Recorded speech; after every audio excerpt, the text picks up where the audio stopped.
Сәлем достар, Ассалема арнасына қош келдіңіздер. Сіздермен бірге мен Ақжарқын. Бүгінгі видеоблогымызда өте дәмді пицца түрін әзірлейміз. Вкусно? Баламмен пицца жеп мәзбін. Бастысы балаларға ұнады. Ең алдымен бөлме температурасында айранымызды аламыз. Оған сұйық майды құйып, тұз салып, жақсылап араластырамыз.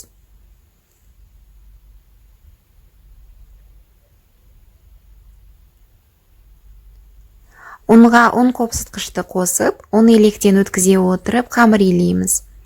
Алдымен қасықпен араластырып аламыз, одан кейін қолымызбен илейміз. Сол кезде қамыр өте жұмсақ болады.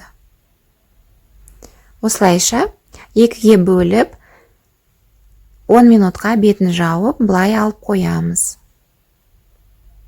Формамызға қамырды салып алды, қолымызбен жайып шығамыз, өйткені қамыр өте жұмсақ.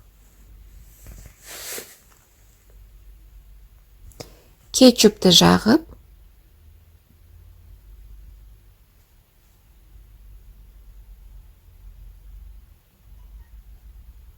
өткіштен өткізілген сырды сеуіп шығамыз.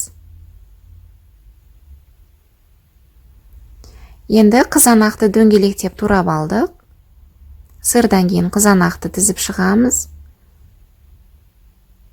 Одан кейін колбасамызды. Бұл пиццаның ерекшелігі қамырында, өйткені қамыры өте жұмсақ болады, ашытуды қажет етпейді. Осылайша тізіп шықтық.